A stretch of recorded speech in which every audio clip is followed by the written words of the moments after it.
Hello students, welcome to the new session, and it is the first class of the new session where we'll begin our working with the unit number 1, electrostatic.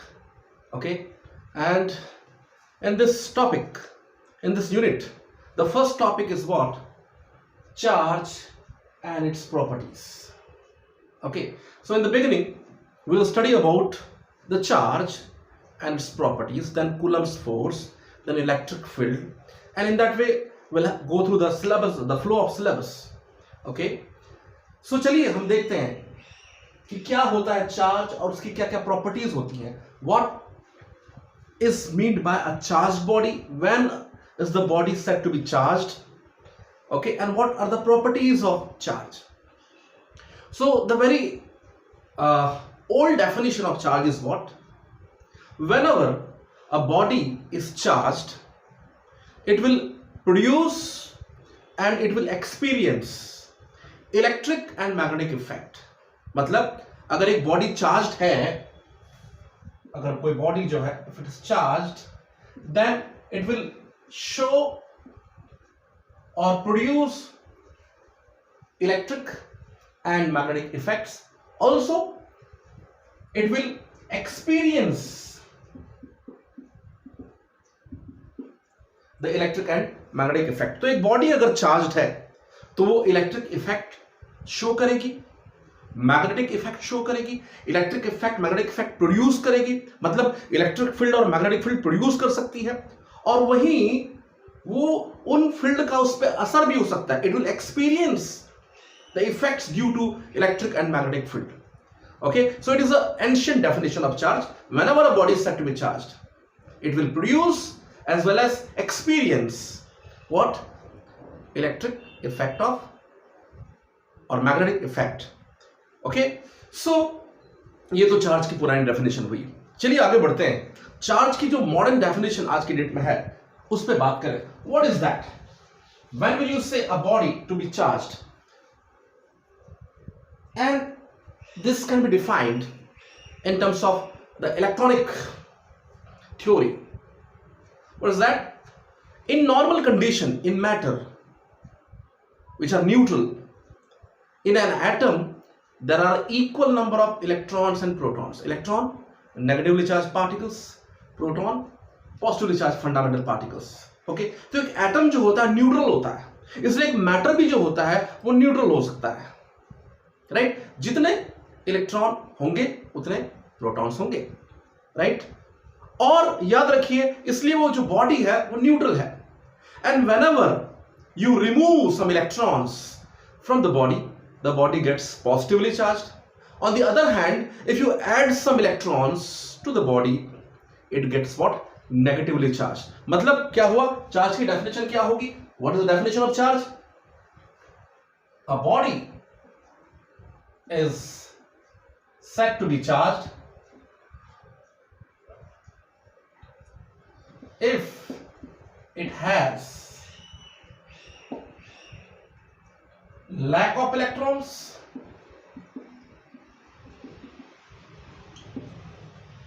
or it has excess of electrons.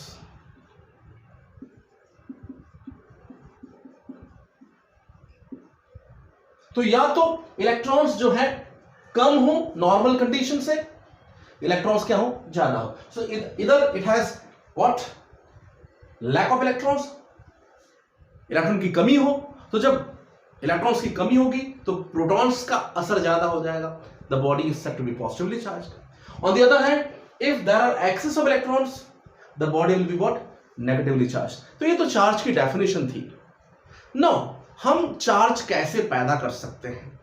और याद रखिए जो सबसे पुराना method है, the ancient method which even the Greek were knowing 600 before Christ. Right, जो सबसे पुराना मेथड था that was what? Frictional electricity. Charge कैसा पैदा करें लोग बहुत पहले से जानते थे. इवन क्वीन एलिजाबेथ का जो फैमिली डॉक्टर था, डॉक्टर विलियम गिलबर्ट, उसने 1600 में लिखा था एक बुक डी मैग्नेटो. उसमें भी उसने बता दिया था कि फ्रिक्शन के कारण चार्ज पैदा किया जा सकता है. सो frictional electricity. The first way to produce charge is friction. So charging by frictional electricity.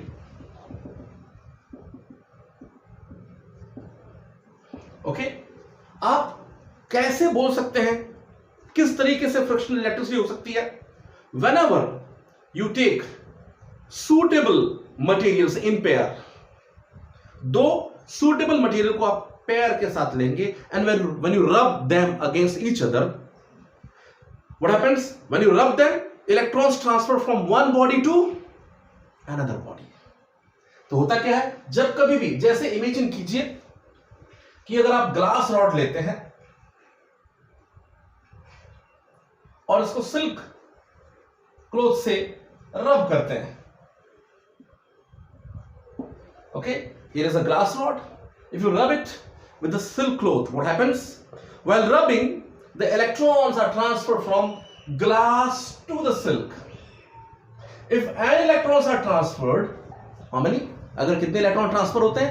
n electron अगर ट्रांसफर होते हैं तो क्या होता है, इधर आ जाएगा सिल्क के पास माइनस एनी चार्ज और ग्लास रॉड के पास प्लस एनी चार्ज, क्योंकि इधर n इलेक्ट्रॉन ट्रांसफर हुए. Excess of electrons here, how many excess of electrons? n electrons, तो माइनस एनी.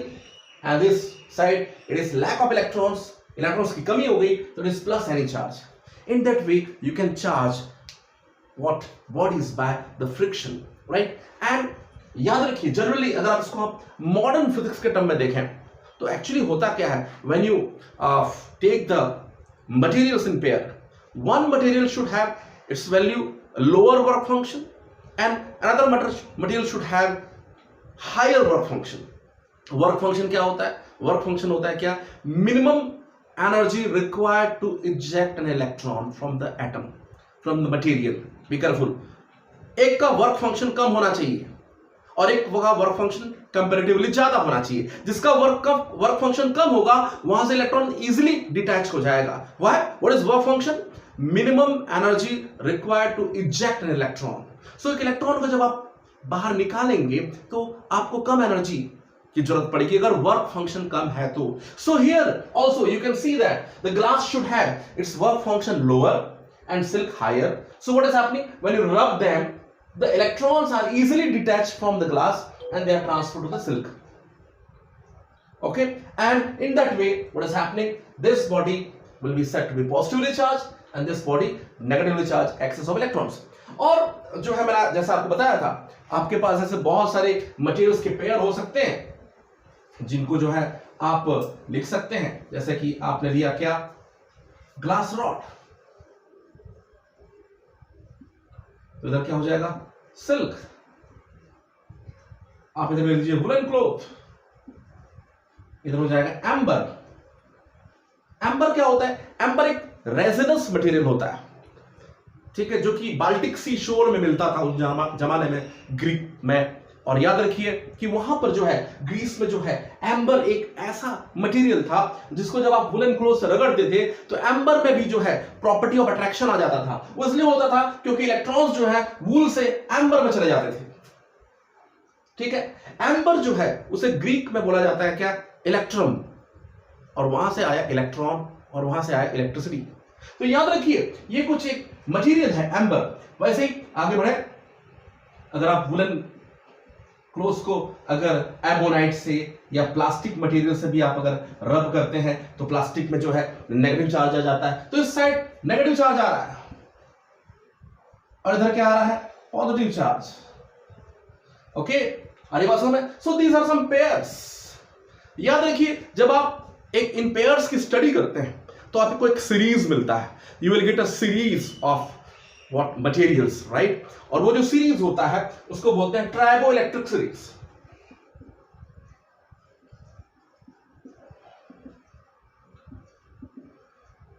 ओके, और इस सीरीज में बहुत सारे मटेरियल्स जो है लाइन से होते हैं, जैसे कि आपके स्क्रीन में दिखाई दे रहा है. देखिए आपके स्क्रीन में कैसे मटेरियल्स को अरेंज किया गया है.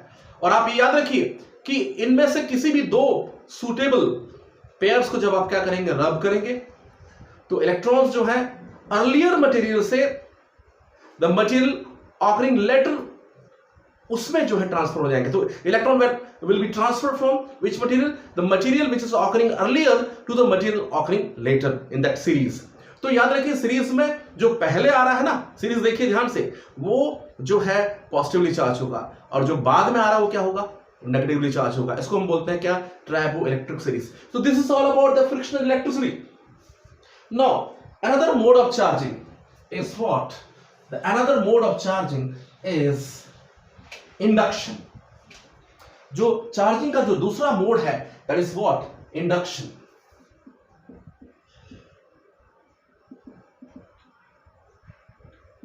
ठीक है, what is that mode? Induction. क्या होता है उसमें? What is there in the induction? What happens there in the induction? क्या होगा? If you take a charged body near an uncharged body, this body is charged, positively charged. If this body is taken near an uncharged body, then the uncharged body may be charged. कैसे charge कर सकते हैं, जरा इसे आप steps में समझिए। Imagine कीजिए आपके पास एक मेटालिक स्फीयर है which is kept over insulating stand, right? Now it is neutral. Insulating stand क्यों लिया, ताकि जो भी चार्ज पैदा हो वो नीचे ग्राउंड ना हो जाए। Now near this sphere we bring a positively charge glass rod very near. जब आप पॉजिटिवली चार्ज ग्लास रॉड को बहुत करीब लेके जाएंगे तो इस मेटालिक स्फीयर के अंदर के फ्री इलेक्ट्रॉन्स इधर गैदर हो जाएंगे, अट्रैक्ट होकर। The electrons will be shifted this way, इधर से इधर आ जाएंगे। So the nearer surface gets negatively charge and the outer surface, the farther surface becomes what, positively charge. तो इलेक्ट्रॉन इधर आ जाएंगे तो it will become, this surface would become what, negatively charge, और ये सरफेस क्या हो जाएगा, पॉजिटिवली चार्ज हो जाएगा। ठीक है, अब अगर मैं फर्दर क्या करता हूं, if I do one thing there, अगर मैं glass rod here very near, ये ग्लास रॉड टच नहीं करेगा, याद रखिए, ये द इलेक्ट्रॉन्स। अगर मैं फार्दर सरफेस को क्या करूं, if I just ground it, if I connect to the ground, देखिए ग्राउंड हम इस तरीके से बनाते हैं, राइट? तो इसको अगर आप ग्राउंड से कनेक्ट कर देंगे तो क्या होता है कि ग्राउंड से इलेक्ट्रॉन्स आते हैं, फ्री इलेक्ट्रॉन्स, और फ्री इलेक्ट्रॉन्स आके जो है इधर के जो सरफेस है इसमें जो चार्ज होगा उसे न्यूट्रलाइज कर देते हैं, राइट? और जब उसे कैसे न्यूट्रलाइज करते हैं, इलेक्ट्रॉन्स ग्राउंड से आएंगे और हर एक पॉजिटिव आयन को न्यूट्रलाइज कर देंगे जो कि फार्दर सरफेस में।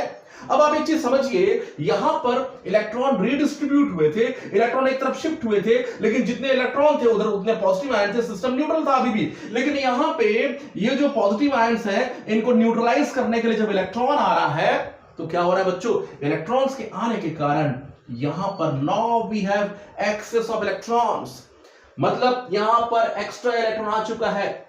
इसलिए बच्चों अगर मैं ग्राउंड कनेक्शन को हटा दूं और फिर ग्लास रॉड को अगर हटा दूं, this sphere will be left with what, electrons spread over its surface, okay, negative charge. So आप देख रहे हैं कि the body is negatively charged by this process, where what is we are doing there, just we are bringing a charged body near a neutral body, uncharged body, due to the shuffling of electrons, and when you ground it, due to the earthing, the excess of electrons are coming to the sphere to neutralize this ions, and you have excess of electrons now in this sphere from the normal condition। excess of electron मतलब body जो है negatively charge हो जाएगी अगर आप ground connection और अगर glass rod को रिमूव कर देते हैं। तो this method of charging is called what, induction. तो बच्चों यहां पे हम देख रहे थे दो मेथड हमने से देखा कि हाउ कैन यू चार्ज, हमने देखा friction, second method is what, induction. Induction में आप क्या करते हैं, चार्ज बॉडी को अनचार्ज बॉडी के पास लाते हैं, टच नहीं करना है, बहुत पास लाना है, और इलेक्ट्रॉन्स के शिफ्टिंग के कारण, अट्रैक्ट होने के कारण एक सरफेस नेगेटिव हो जा रहा है, एक सरफेस पॉजिटिव हो जा रहा है, और इधर वाले पॉजिटिव सरफेस को अगर मैं ग्राउंड से कनेक्ट कर दूं, इलेक्ट्रॉन आके उनको न्यूट्रलाइज कर दे रहे हैं और यहां पे एक्स्ट्रा इलेक्ट्रॉन हो गए। और अगर मैं ग्राउंड कनेक्शन को और फिर उसके बाद ग्लास रॉड को हटा दूं तो now you have excess of electrons, means the body is negatively charged. This process is what, induction. So there are two methods of charging, friction and what then induction. One more method is also there, conduction. और वो electricity में देखेंगे कि conduction से आप कैसे charge कर सकते हैं, आगे हम उसे जरूर देखेंगे. So be careful about the modes of charging. What are the modes of charging? Friction, induction and conduction. Right. Now further we'll move to the properties of charge. तो हम समझ चुके हैं कि किस तरीके से किसी बॉडी में चार्ज आ सकता है, और हमने देखा है मॉडर्न तरीका तो यह है कि the body which have what the excess of electrons or lack of electrons is said to be charged. हमने देखा extra electron negatively charged and lack of electron positively charged. अब आगे देखते हैं the properties of what charge. पहली property, what is the first property of charge? Charge is a derived quantity.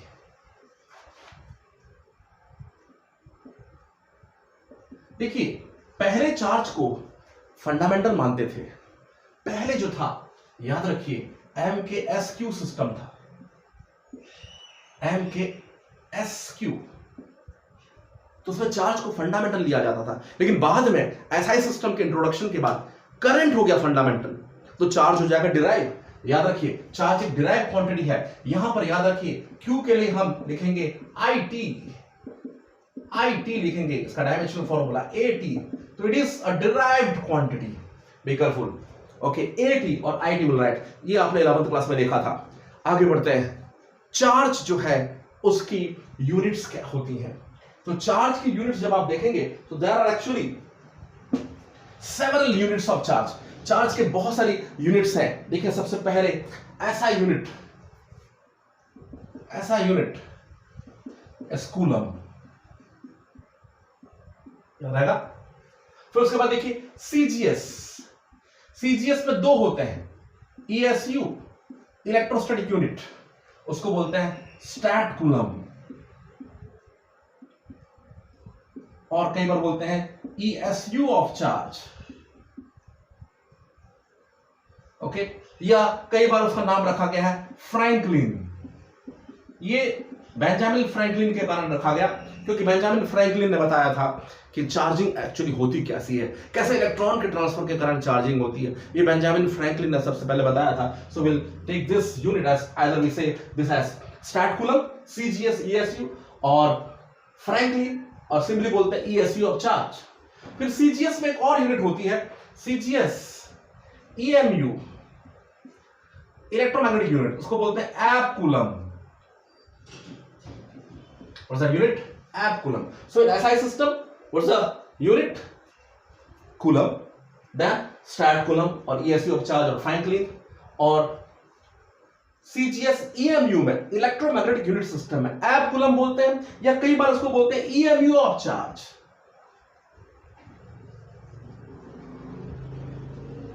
ठीक है, तो याद रहेगा आपको. अब देखिए यहां पर इन सब में क्या रिलेशन है. What's the relation between that? Relation बहुत ही बढ़िया सा सिंपल सा रिलेशन है. देखिए क्या रिलेशन देखें ऐसे. Yes, 1 coulomb is equal to 3 into 10⁹ stat coulomb equals to 1/10 ab coulomb. ठीक है, 1 coulomb is equal to 3 into 10⁹ stat coulomb equals to 1/10 ab coulomb. Clear है. और यहां से दिखाई दे रहा है कि सबसे बड़ा यूनिट फिलहाल यहां पर तो एब कूलम दिखाई दे रहा है, क्योंकि 1 ab coulomb will be equal to, cross multiplication कर दीजिए, हो जाएगा 10 कूलम. और सबसे छोटा जो है स्टैट कूलम दिखाई दे रहा है, क्योंकि 3 into 10⁹ स्टैट कूलम मिलके जो है वो 1 कूलम बनाएंगे. Are you getting my point there? Right. एक चीज याद रखिए बहुत ही खास, EMU of charge upon ESU of charge, मतलब ab coulomb upon stat coulomb.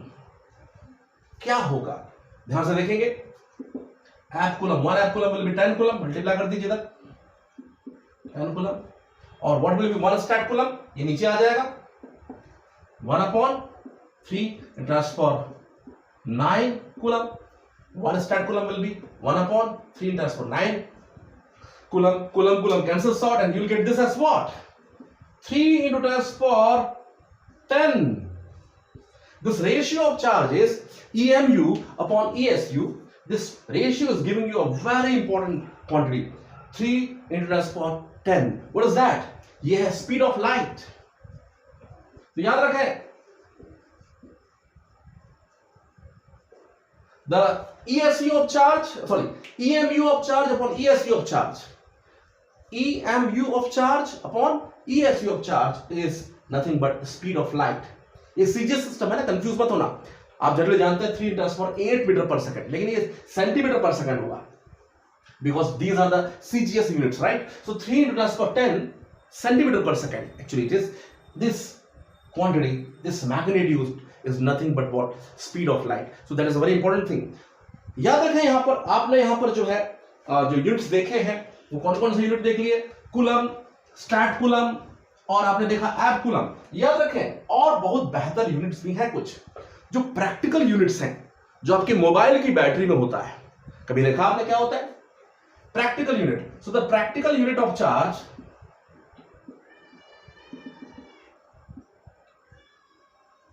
what is that? The practical unit of charge is ampere hour. And 1 ampere hour is equal to what? 3600 coulomb. आपकी battery में लिखा रहा था, देखना, milli ampere hour. आप mobile purchase करने जाते हैं, देखते हैं कि 3000 मिली एम्पियर आवर का बैटरी बैकअप है. मतलब यह है कि अगर 1 घंटे तक 1 एम्पियर की करंट कोई दे सकता है तो उसकी जो बैटरी की पावर है वो कितनी है? 1 एम्पियर आवर है. अगर आप लिखते हैं 3000 मिली एम्पियर आवर, मतलब वो 3000 मिली एम्पियर करंट 1 घंटे तक दे सकता है, या 500 मिली एम्पियर 6 घंटे तक दे सकता है. 500 इंटू 6 करेंगे तो 3000 आएगा, right? So milli ampere, the ampere hour is what? It is a practical unit of charge. लेकिन इससे भी बड़ा एक यूनिट और होता है, उसको बोलते हैं Faraday.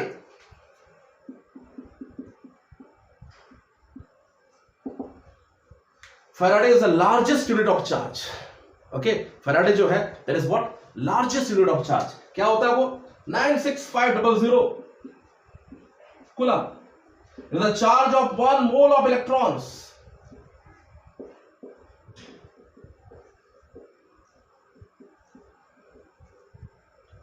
What's that? There's a charge of 1 mole of electrons. तो 1 मोल इलेक्ट्रॉन्स का जो चार्ज होता है that is equal to 1 Faraday.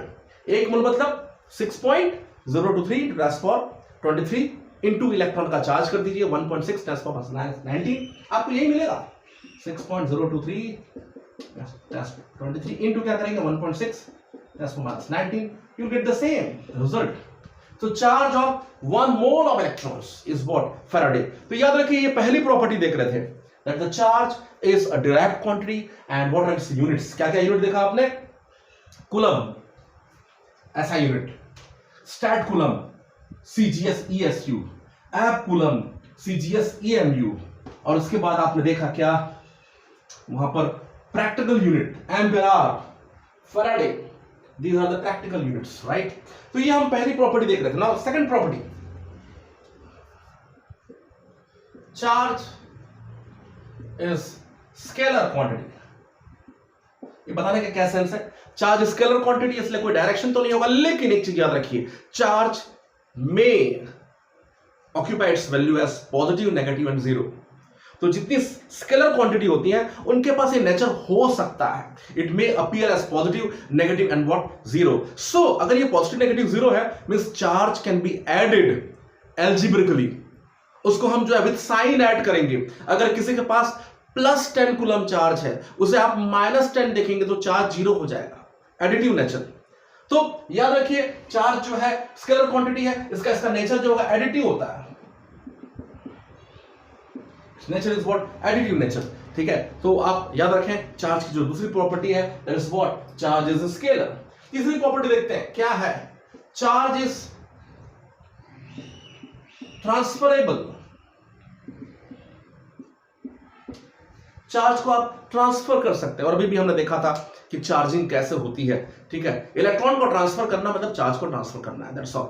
You can charge. अगर किसी के पास 10 इलेक्ट्रॉन है, -10 इलेक्ट्रॉन, -10 चार्ज है उसके पास. 10 इलेक्ट्रॉन्स मींस -10 उसे अगर हम +10 देंगे तो क्या हो जाएगा? जीरो हो जाएगा. आप समझ पा रहे हैं? तो आप वहां पर देखिए हम इलेक्ट्रॉन को ट्रांसफर करके जो है चार्ज को ट्रांसफर कर सकते हैं। Charge is transferable in terms of electrons actually. फिर ये बहुत इंपॉर्टेंट प्रॉपर्टी है, आगे देखेंगे क्या। Charge is always associated with mass. Charge is always associated with mass. Be careful about that. अगर किसी बॉडी के पास मास है, मटेरियल है, तभी वो चार्ज हो सकता है। Massless particle can not have charge. ठीक है? Charge resides only over the massive bodies. जिसके पास मास है, जो मटेरियल है, उसी के पास ही जो है क्या आ सकता है, चार्ज हो सकता है। Charge can never exist without mass, right? जहां मास है तभी चार्ज आ सकता है। और इसके सपोर्ट में मैं आपको कई एविडेंसेस दे सकता हूं। ओके, जैसे कि फॉर एग्जांपल फोटोन और neutrino. Photon, neutrino, gamma ray, ये सब जो है मासलेस पार्टिकल है। इनका रेस्ट मास 0 होता है, इसलिए इनके पास चार्ज आ ही नहीं सकता। तो उसके सपोर्ट में मैं आपको कई एविडेंसेस दे सकता हूं, राइट? लाइक क्या बोला मैंने, द फोटोन और the neutrino can not be charged. क्यों? क्योंकि फोटोन का रेस्ट मास 0 है। तो पहला चीज आपको बता दो, फोटॉन्स कांट बी चार्ज। उनके पास चार्ज आ ही नहीं सकता। क्यों? क्योंकि इसका जो रेस्ट मास है that is 0, right? The rest mass is 0। अगर रेस्ट मास 0 है तो उसके पास चार्ज आ ही नहीं सकता। फिर देखिए आपको एक चीज और बता दें, क्यों ऐसा बोल रहा हूं। बहुत पहले जब कैथोड रेज की खोज की गई, राइट? हम जानते हैं you take a discharge tube, okay, and you keep the pressure very low, 0.01 millimeter of Hg pressure,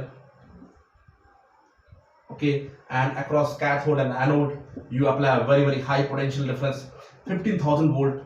और अब बहुत हाई पोटेंशियल डिफरेंस लगाने के बाद आप ये देखते हैं कि कैथोड से बीम रेज निकल रही है। इनका नाम आपने दिया था cathode rays. Earlier they were called cathode rays. लेकिन जिस दिन ये देखा गया कि these cathode rays are deflected by electric और magnetic field, जैसे मान लो यहां पर अगर मैं पॉजिटिव प्लेट ले लूं, इधर नेगेटिव प्लेट ले लूं, इलेक्ट्रॉन जो है इस पूरी की पूरी जो रेज होती हैं इस तरफ डिफ्लेक्ट हो जाती हैं। they are deflected towards the positive plates, okay, positive plate की तरफ डिफ्लेक्ट हो गई। मतलब याद रखिए, this cathode rays as they are deflected by what positive plate electric field, they are deflected by electric field, so they should have charge। ये raise नहीं है, ये चार्ज है। और अगर ये चार्ज है तो ये रेज नहीं, पार्टिकल होना चाहिए इनको, क्योंकि चार्ज केवल कहां पे आ सकता है, पार्टिकल में आ सकता है, मास में आ सकता है। और बाद में पता चला कि ये एक्चुअली क्या है, फास्ट मूविंग इलेक्ट्रॉन्स है, राइट? तो पहले लोग इसको रेज बोलते थे, लेकिन जिस दिन ये पता चला that they are deflected by electric field, उस दिन लोग समझ गए कि अगर इलेक्ट्रिक फील्ड से डिफ्लेक्ट हो रहा मतलब इसके पास चार्ज होगा, और अगर चार्ज है तो उसके पास मास होगा, क्योंकि जो चार्ज है मास के बगैर एग्जिस्ट नहीं कर सकता, राइट? और मास है, बाद में देखा गया the cathode rays are nothing but what, fast moving electrons। So we are just having some evidences in support that charge cannot exist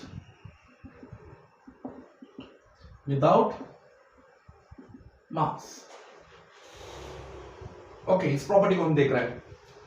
इस पे एक बहुत बड़ा सपोर्ट, इसके मैं आपसे और एक चीज बता सकता हूं, क्या? whenever a body is charged its mass is changed। whenever you charge a body, जब कभी भी किसी बॉडी को आप चार्ज करेंगे उसका मास जो है वो चेंज हो जाता है, right? So whenever a body is charged its mass changes।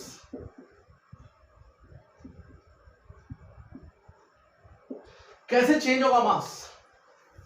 इसका मास कैसे चेंज होगा आप समझ रहे हैं? If the body is negatively charged, अगर बॉडी जो है वो नेगेटिवली चार्ज होगी बच्चों, तो एक्स्ट्रा इलेक्ट्रॉन आएंगे, मास बढ़ जाएगा। ओके, नेगेटिव चार्ज, मास इंक्रीजेस,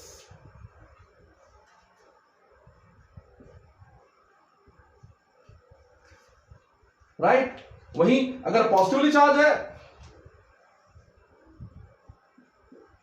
सो इलेक्ट्रॉन उसको छोड़ के चले गए, हमने देखा था फ्रिक्शन में। सो ये क्या होना चाहिए? It should be mass should decrease, right? So when the body is negatively charged, extra electrons are coming, mass is increasing. Positively charged, mass will decrease. और ये बताता है कि जब कभी भी आप किसी बॉडी को चार्ज करेंगे, okay, whenever a body is charged, be careful, its mass will vary, and this tells you that charge can not exist without mass. ये एक बहुत इंपॉर्टेंट प्रॉपर्टी है। तो हमने क्या क्या प्रॉपर्टी देख लिया है? चार्ज एक जो है डिराइव क्वांटिटी है, उसकी यूनिट्स को हमने देखा। चार्ज स्केलर क्वांटिटी है, इसलिए वो पॉजिटिव नेगेटिव जीरो हो सकता है, डायरेक्शन नहीं होगा, लेकिन उसके पास पॉजिटिव नेगेटिव जीरो तीन नेचर हो सकते हैं, उसके कारण हम उसको हमेशा विद साइन ऐड करते हैं। फिर हमने देखा चार्ज इज ट्रांसफरेबल, और चौथी प्रॉपर्टी हमने क्या देखा? That charge can not exist without mass. उसके बाद हम चलते हैं fifth property, which is very very important property. What is that? Charge is quantized. So next property of charge is what? That the charge is quantized. याद रखा सबको? Charge is quantized. Charge जो है वो quantized है. Okay? Quantized. Quantum nature आप थोड़ा जानते हैं. So next property, the fifth property is what? Charge is quantized. When will you say a quantity to be quantized? हम किसी क्वांटिटी को कब बोलते हैं कि वो क्वांटाइज्ड होगा? When will you say? Simple job. Whenever a quantity occurs, okay, in terms of multiple of its magnitude occurs in terms of multiple of a small value. किसी स्मॉल वैल्यू के multiple के term में अगर कोई चीज आती है तो हम उसको बोलते हैं that quantity is quantized. Okay, तो जैसे कि फॉर एग्जांपल, जैसे आपने देखा था from a source of light, okay, light comes in the form of packets. आपने पढ़ा था लाइट पैकेट्स के टर्म में आती है। एक पैकेट के पास कितनी एनर्जी होती है? H new. ठीक है, आपने पढ़ा ये चीज। मतलब आपके पास अगर एक बंडल आ रहा है तो आपके पास कितनी एनर्जी होगी? N h nu in terms of multiple of smallest energy h nu. तो याद रखिए लाइट जो है पैकेट्स के टर्म में आती है, फोटॉन्स के टर्म में आती है। और याद रखें ये जो पैकेट्स हैं जिसको आप क्वांटा बोलते हैं, जिसके अंदर में बहुत सारे फोटॉन्स हो सकते हैं, इनकी टोटल एनर्जी हमेशा एच न्यू के मल्टीपल के टर्म में आती है। So you can see here that light energy is having its value in terms of integral multiple of the smallest energy h new. H new के multiple के term में अपनी value. So it is having its value what it is acquiring discrete values rather than what? Continuous value. ये जो है discrete value ले रही है, एच न्यू, फिर 2 एच न्यू, फिर 3 एच न्यू। तो हम ऐसी क्वांटिटी को बोलते हैं quantity is quantized. In the same way the charge is also quantized. Charge is also quantized. कैसे? याद रखें मिनिमम पॉसिबल चार्ज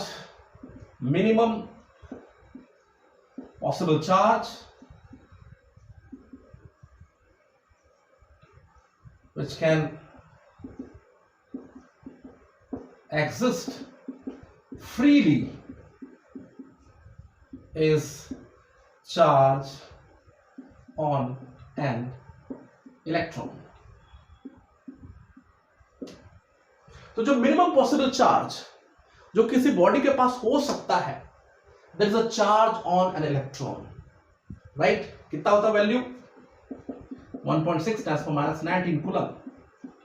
इसको बोलते हैं fundamental charge.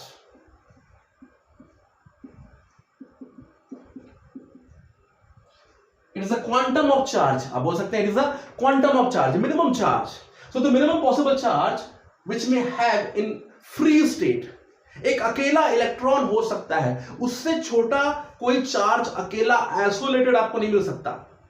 So the charge which may exist in free nature, okay, is the charge on an electron. An electron can exist freely in nature. Be careful. Therefore, charge on any body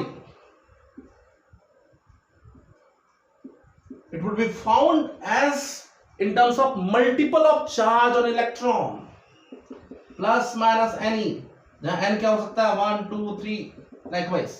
मतलब याद रखिए ये जो charge है किसी body पे, इसकी जो वैल्यू होगी वो इलेक्ट्रॉन के मल्टीपल के टर्म में ही हो सकती है। 1 इलेक्ट्रॉन 2 इलेक्ट्रॉन 10 इलेक्ट्रॉन, 2.5 इलेक्ट्रॉन नहीं हो सकता, 3/2 इलेक्ट्रॉन नहीं हो सकता। ठीक है, अरे बात समझ सबको, जो भी चार्ज आएगा वो इलेक्ट्रॉन के मल्टीपल के टर्म में आएगा। So be careful, charge is what quantized. Charge जो है वो क्या है बच्चों, क्वांटाइज्ड है।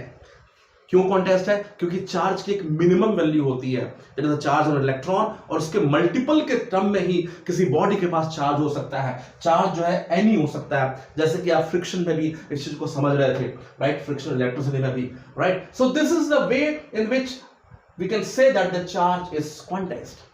चार्ज के अलावा और बहुत सारी क्वांटिटीज क्वांटाइज्ड हैं, जैसा कि आपको मालूम है, अभी भी देखा, लाइट एनर्जी क्वांटाइज्ड है, मास भी क्वांटाइज्ड होता है। ओके, भले ही आज उसका मिनिमम पता नहीं है लोगों को, ठीक है, लेकिन कभी ना कभी पता चल जाएगा। Mass is also quantized, right? Mass का भी जो है एक कोई सर्टेन मिनिमम वैल्यू होगी ही जरूर, और उसके टर्म में वो आपको क्वांटाइज्ड नजर आएगा। Are you getting my point? So these are the quantities which are what quantized. एक बहुत ही इंपॉर्टेंट पॉइंट जो कि एक मॉडर्न फिजिक्स का पार्ट है, वो आपको मैं जरूर यहां पे बताना चाहूंगा। That is very important thing. याद रखें, हमने ये तो बोला कि फंडामेंटल चार्ज जो है that is the charge on electron, लेकिन इससे भी छोटा चार्ज पॉसिबल है। What is that? Charge on quarks. क्या होते हैं quarks? What are this quarks? Quarks are fundamental particles of which the protons and neutrons are made. Proton और neutron जो है क्वार्क से मिलकर बने हैं, ठीक है? और क्वार्क का जो चार्ज होता है वो क्या हो सकता है? प्लस माइनस E/3 हो सकता है, प्लस माइनस 2E/3 हो सकता है। These are the charge which the quark may possess, right? So you can see here, this is the charge which is even smaller than charge of electron. Quark का charge जो है electron के charge से भी छोटा है। फिर हमको चाहिए था कि हम क्वार्क को क्या लें? We should have taken what? Quark as a fundamental quantity, but instead of that we are taking electron as fundamental. Why? Because quarks can not exist freely in nature. You cannot have an isolated quark. Actually, during some nuclear transition, we observe the quarks, right? And these quarks, of which the protons and neutrons are made, these are very important. याद रखें, proton और neutron जो है down और up quark से मिलकर बने हुए हैं। और एनसीईआरटी में एक प्रॉब्लम है, देखिए ये मेरा पहला लेक्चर है जिसमें मैं कुछ चार्ज की थ्योरी की बात कर रहा हूं। नेक्स्ट लेक्चर में मैं इसके न्यूमेरिकल की बात करूंगा। Here we are just talking about some theory part, right? In next lecture हम इसके पूरे न्यूमेरिकल देखेंगे, इस क्वांटाइजेशन के भी न्यूमेरिकल देखेंगे, याद रखिए। सो पहले आपको ये फर्स्ट लेक्चर देखना होगा, बहुत अच्छे से पूरी थ्योरी को समझनी होगी। फिर in the next lecture will be doing with going through some important problems, okay? और वहां पे देखेंगे कि कैसे चार्ज के, तो वहां पे मैं आपको एनसीईआरटी का प्रॉब्लम बताऊंगा और वहां पे आपको सिखाऊंगा कि कैसे जो क्वार्क्स है, क्योंकि एनसीईआरटी में दिया हुआ है, it is asked in the NCERT that कैसे प्रोटॉन और न्यूट्रॉन जो है क्वार्क से बने हुए हैं। Will discuss in the next lecture, right? So this was the fifth property, that the charge is what? Quantized. Next property is what? Charge is invariant. Charge जो होता है वो क्या है? इनवेरिएंट है। ये एक बहुत ही अलग टर्मिनोलॉजी है। What is that? कि आपने बोला कि charge is invariant, okay? Next property, the sixth one is what? Charge is invariant. मतलब चार्ज की मैग्नीट्यूड, चार्ज की वैल्यू चेंज नहीं होती, मतलब कुछ क्वांटिटीज चेंज हो सकती है। You know about the special theory of relativity, according to which mass, length, time interval may change with the speed. When you think about a frame which is moving with a speed comparable to speed of light,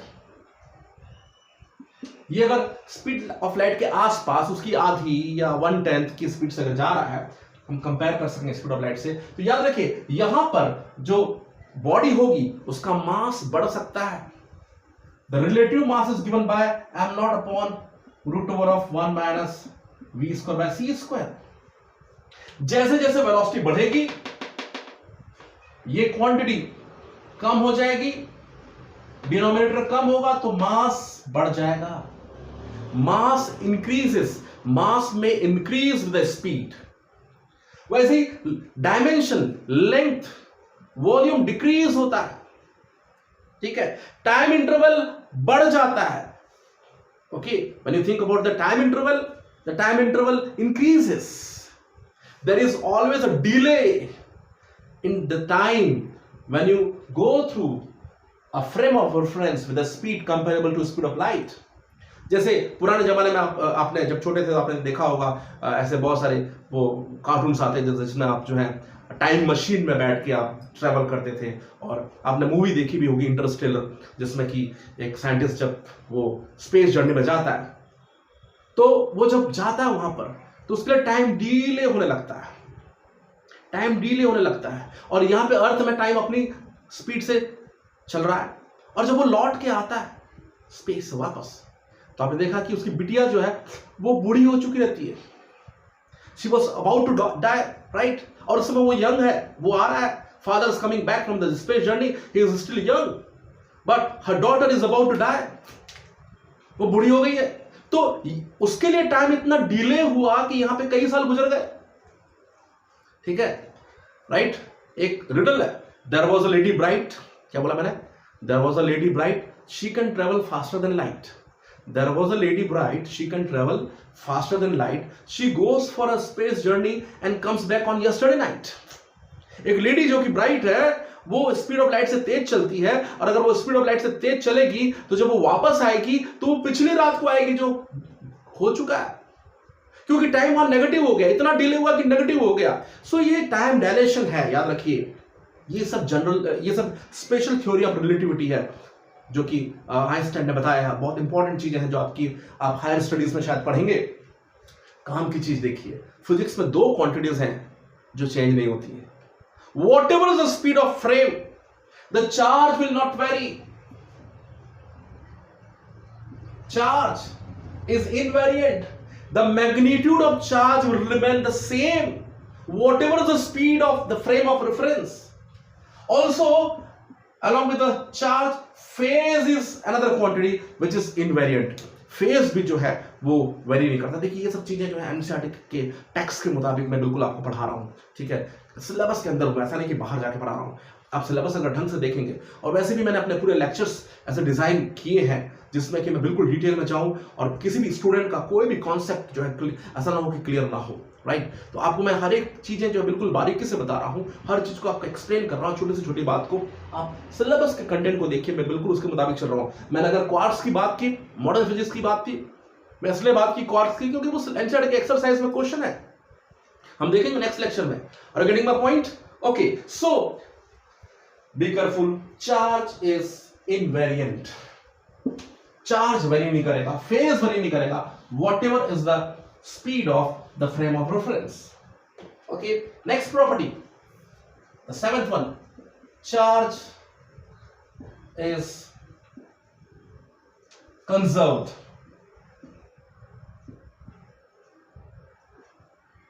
Charge is conserved in an isolated system. अगर एक isolated system है, इस system को बाहर से कोई मतलब नहीं है, तो याद रखिए the total charge of an isolated system remains the same. The total charge of this system will remain the same.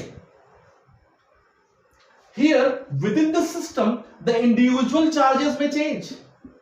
इसके अंदर के अलग अलग चार्जेस जो है अपना नेचर बदल सकते हैं, लेकिन एज अ होल इस सिस्टम का नेट चार्ज क्या रहेगा? सेम रहेगा. Charge is conserved even in different nuclear reactions, chemical reactions also charge is conserved. Left hand side और right hand side के equations में देखेंगे charge is always conserved. So in not only for an isolated system but for nuclear reactions and chemical reactions we take what? Charge. We see the charge to be conserved, right? And इसके लिए कुछ important मैं दो जो है example बताऊंगा, क्योंकि ये भी हमारे लिए सिलेबस का इंपॉर्टेंट पार्ट है, सिलेबस इसके बारे में बात करता है. So we should discuss two important examples which explain you about the conservation of charge. Now, सबसे पहला एग्जांपल है pair production.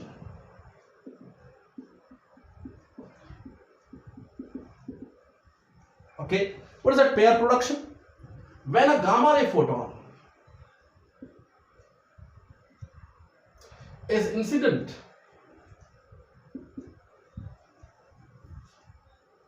on a nucleus, from this you may obtain two fundamental charges,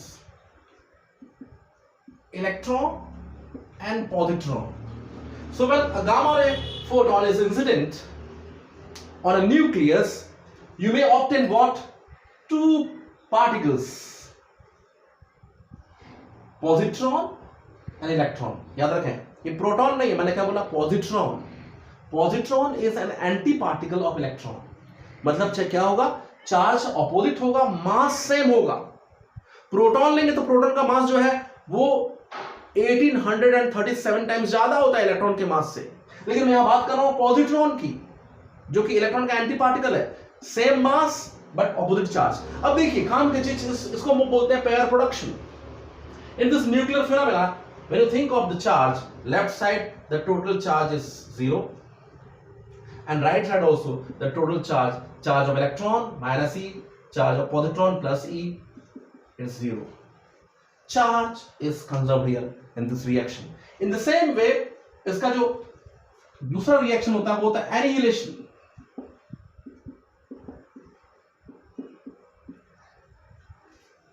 annihilation में क्या होता है? अगर यही positron और ये इलेक्ट्रॉन इन दोनों की टक्कर हो प्रॉपर स्पीड से, तो आपको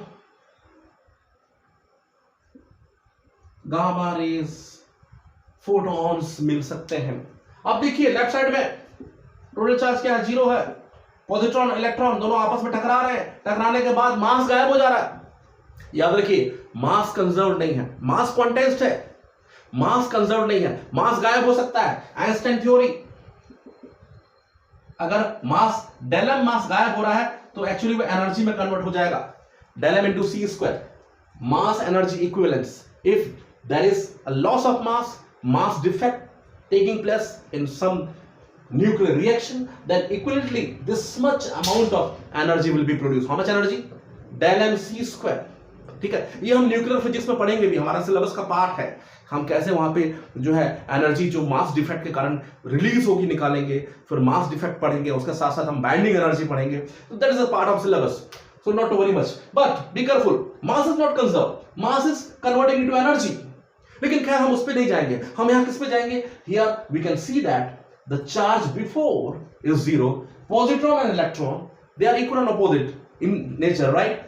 Their charges are equal and opposite, they will cancel each other, net charge 0. And after also the net charge is 0, because we better know that the photons cannot possess charge because they are having what?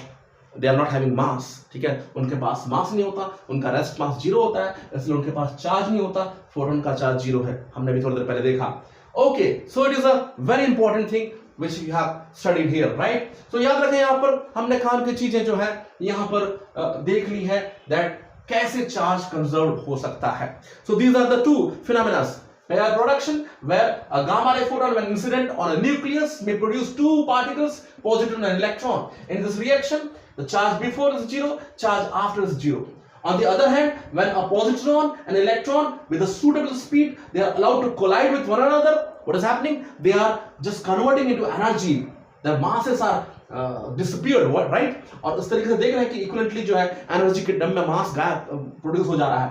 Energy और दो इनके टक्कर के कारण you are getting what? 2 gamma ray photons, right? And you can see here that in the left hand side, net charge earlier was 0. Afterwards also the net charge is 0 because gamma ray photon cannot have charge. So this was the next property, what the charge is conserved. After this, another property, charge, the accelerating charge may radiate energy. अगली property क्या ध्यान से देखेंगे, accelerating charge में radiate energy, accelerating charge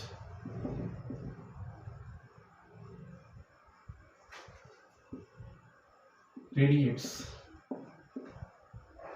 energy, याद लगा, accelerating charge radiates what, energy. अगर एक चार्ज रेस्ट पे है बच्चों, वेलोसिटी 0, तो ये केवल इलेक्ट्रिक फील्ड पैदा करता है। वहीं एक चार्ज अगर कांस्टेंट स्पीड से चलेगा, वो इलेक्ट्रिक फील्ड पैदा करता है और मैग्नेटिक फील्ड भी पैदा करता है। वहीं अगर एक चार्ज जो है एक्सेलरेट होगा, उसकी वेलोसिटी जो है कांस्टेंट नहीं है, velocity is not constant means its velocity is varying, varying means it is accelerating. So when it is accelerating, it may produce electric field, magnetic field and radiation. So next property of charge is what, that accelerating charge may radiate what, energy. Okay, आगे बढ़ता है जल्दी से, कुछ दो छोटी मोटी property और है, हम तेजी से देखेंगे। ठीक है, मैं नेक्स्ट प्रॉपर्टी को लिखना भी नहीं चाहूंगा। 9 नंबर की प्रॉपर्टी है क्या, like charges they repel and unlike charges attract, मालूम है। और लास्ट प्रॉपर्टी जो 10th होगी वो क्या होगी कि whenever you give a charge to a metallic regular body, charge resides uniformly over the surface of a metallic conductor, right? When it is a regular body, okay, equally curved, here the charges are uniformly spread over the surface only if it is a conductor. If it is having certain irregularity, like suppose somewhere there is a sharp point, then where it is sharply curved, if here when you think about the charge density, what happens कि यहां तो uniform होगी, लेकिन यहां पे बहुत ज्यादा charge होगा, यहां पे चार्ज की डेंसिटी ज्यादा होगी। Charge density is inversely proportional to what, the radius. As it is sharply turned here, there is a sharp pointed tip, तो R बहुत कम होगा, तुरंत टर्न हो गया, R कम होगा तो सिग्मा ज्यादा होगा, यहाँ पे चार्ज डेंसिटी ज्यादा होगी। So at the pointed tip, the charge density is more. So from here, the charge may leak to the surrounding. Pointed tip से चार्ज लीक हो सकता है। Not only it will leak, but it may receive the charge. Pointed tip जो है charge को जल्दी receive करते हैं, इसलिए याद कीजिए जो लाइटनिंग कंडक्टर होते हैं, जिसका एक एंड ग्राउंड से कनेक्टेड होता है और उसके जो टिप होते हैं बिल्कुल शार्प होते हैं, you have the sharp tip in the lightning conductor.